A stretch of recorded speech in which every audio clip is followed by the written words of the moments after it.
I am the First Nation language teacher here at Nestle. We call it the Daket language program.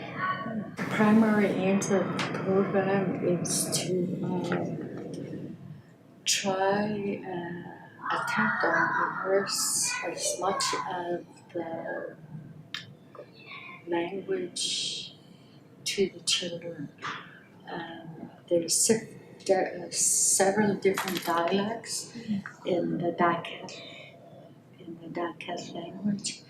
So there's different dialects. So because we're living in Prince George, Fleetly is the nation of the territory. So I teach the Fleetly dialect. Identity, yes, it's so important, and that's what I convey to the kids when I'm teaching you. Identity is so important. Weekly quizzes. So what I've taught during the week, I either give an oral quiz and a written quiz for the intermediates, and for the primary it's all oral. So the schools district have 57. They have a ab ed department. So Shelley Nemi oversees the whole ab ed Aboriginal education department of school district 57. Fluctuates. So there's many facets to this program, and it's distributed throughout school district 57 in different schools, not just this one, in different schools. Well, first and foremost, Indigenous to me is, it means, for me it means Daket. We are Daket people. So there's many different Indigenous groups. So I teach the children how many groups there are and how many dialects. And then I go further out. There's Shuswap, Northwest BC. There are many different groups of Indigenous First Nations in the province. So everything I teach is land-based, spiritual-based, and there's three parts. There's the spiritual, there's the physical, and there's the emotion. So I try to incorporate those three things into my classes without breaking any rules.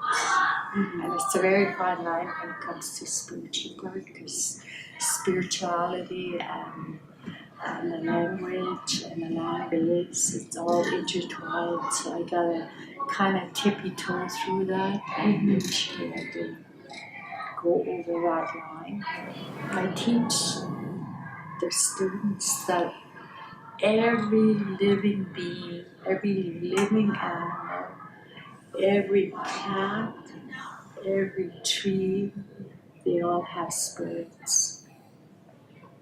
So when we go out and harvest stuff, we gotta respect what we're harvesting, and we only take as much as we need, but before we harvest, we gotta give an offering. So there's different ways to do that, and different ways to cleanse. Like nowadays, everybody's used to the sweetgrass and the sage and cleansing.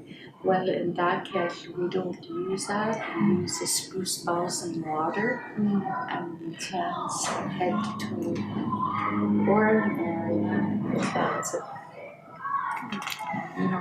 It's one example. Holy, you know what? We've just gotten started. And it's gonna take a whole team from the Aboriginal Education Department instill that. So we need to collaborate more with the non-native teachers. Like here we have Darcy, and he's assigned land-based activities. So I work with Darcy on different stuff, on land-based activities. Like we go out and have field trips. He just did ice fishing, and in the springtime we're going to do another field trip on birch bark basket making. And sometime, maybe in the summer, we can offer summer courses for the kids, for like maybe fishing. Right from when we catch it off the net, right to the smokehouse, all the things that are involved. And same thing with hide tanning. There's a lot of work in hide tanning, and it's going to take probably the matter of the whole month just to do hide. So hands-on is very important to teach, because most of our children are hands-on learners, because that's in us as Indigenous peoples. In the schools, like this school is the only app choice in Prince George. The only, and I'm very proud to be working here. So I don't have my own class. What I do is I go to the teacher's class. So I work along with the homeroom teachers with my classes.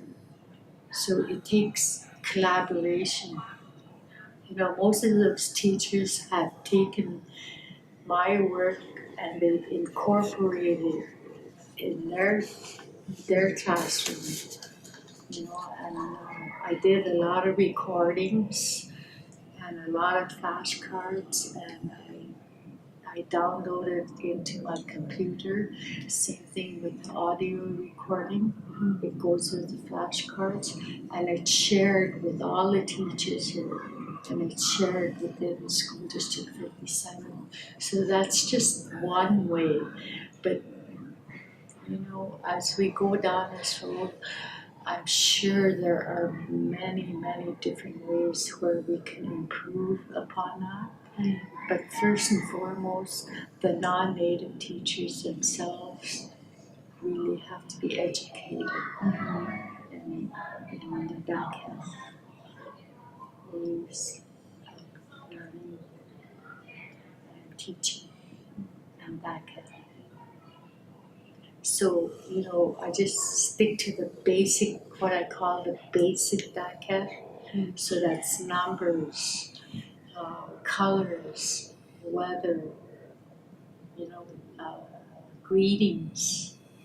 So those are just basic backups. So for now, I'm just teaching that and animals, I just stick to those and build on it and make sure they know it by the end of the school year. Oh, gee, that's a really good question, because you know what? Me as a Lady person, I don't have a team of elders to fall back on. We have very few elders. We only have maybe truthfully, maybe we have 3 speaking elders older than me left in our village. So here I am working at Nasty. There's nothing in Lady, so I have to develop all my materials. And I had to start at square one, because my computer thing is, I had to really learn as I go along how to develop these materials. So the material thing is really, really needed in the school district, and it has to be adaptable to any other dialect. So if we can do that, technology can play a very big part in it. So if the school district can step it up with the technology part, I can implement all of these things within the computer. Like the kids, they have computer classes. We can make apps and put them in the computer and, have them play little games and they got to see the word. That would help so much. I really don't know where to start because it's so vast. So vast. I think we're in the baby stages of this DACA language thing. But I go back to hands-on, more prompts.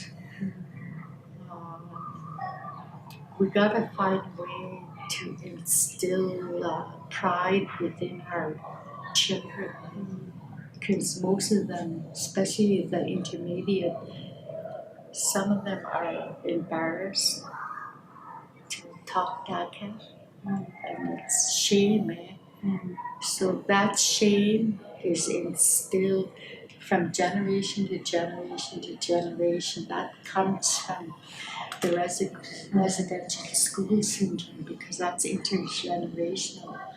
So by collaboration with all kinds of teachers, we got to find a way to break that cycle. And it's going to take a while to do that.